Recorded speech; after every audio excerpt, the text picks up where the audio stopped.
बिस्मिल्लाहिर्रहमानिर्रहीम। जनाब, ये फाउंड्री का काम मेरे वालिद साहब ने सन 1950 में शुरू किया था, 1950 में।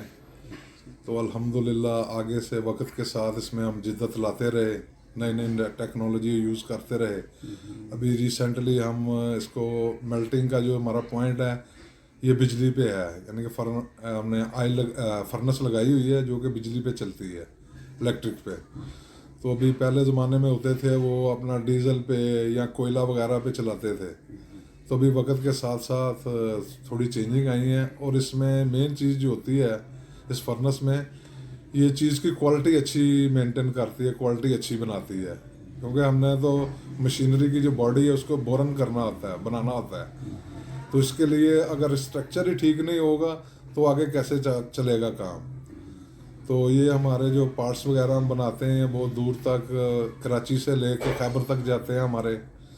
और इसमें शुगर इंडस्ट्रीज़ और ये वीट इंडस्ट्रीज़ और बहुत बहुत बड़े प्रोजेक्ट जैसे सी पैक के प्रोजेक्ट हैं, इनमें हम जो भी उनकी मेंटेनेंस होती है, जो भी उनको बॉडी पार्ट्स अवेलेबल होते हैं वो हम प्रोवाइड करते हैं।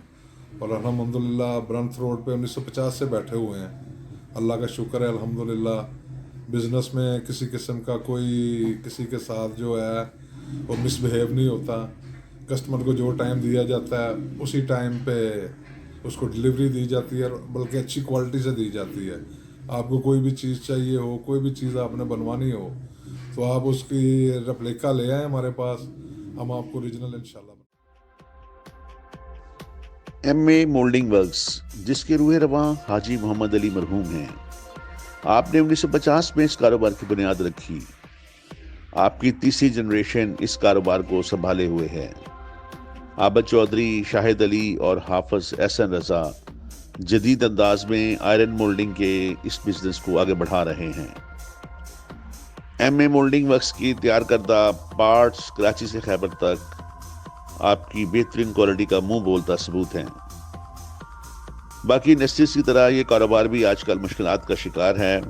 हुकूमत को चाहिए कि फौरी रिलीफ फराहम करे और हज़ारों ख़ानदानों की कफालत करने वाली इस इंडस्ट्री को ज़िंदा रखने में अपना अहम किरदार अदा करे।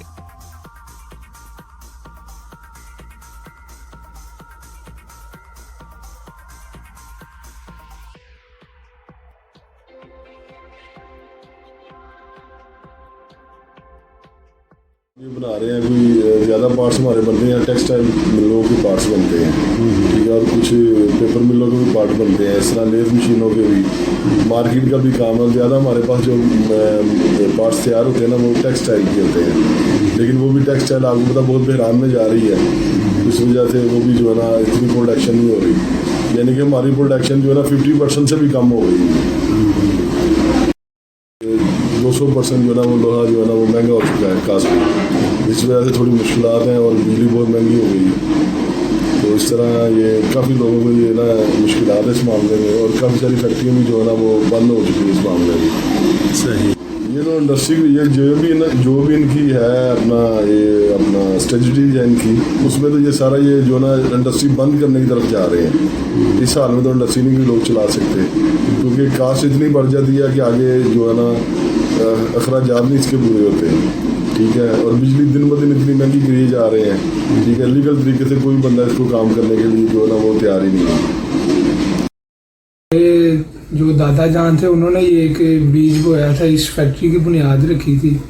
आगे हमारे वालिद साहब ने इस बीज को पानी दिया और इसे एक दरख्त बनाया, और आज हम माशाल्लाह इस दरख्त की छाँव में बैठे हैं, ईमानदारी से काम कर रहे हैं और कई लोगों को इस फील्ड में ला रहे हैं। और हम अल्लाह के हुक्म से यहाँ पे कम से कम 10 से 12 ख़ानदानों का चूल्हा जल रहा है जो हमारे पास काम कर रहे हैं। और कई ऐसे लोग हैं जो आगे हमारे से परचेजिंग करके आगे अपना कमीशन रख के सेल करते हैं, उनका भी चूल्हा यहाँ से जल रहा है। तो ऐसे मुख्तलिफ तरीक़ों से लोगों के चूल्हे जा रहे हैं, लेकिन वो बिज़नेस है। बेशक आप एक रेडी लगा लें, बेशक आप कोई फैक्ट्री का काम कर लें, कोई भी कर लें, बिज़नेस ही है। क्योंकि जॉब के अंदर आपने जो मेहनत करनी है तो वो आपकी मेहनत जो है उसका आपको कोई 10 to 20% आपको उसका प्रॉफिट मिल जाएगा। बाकी जितना होगा वो आपके जो होंगे सीनियर्स उन्हें चला जाएगा।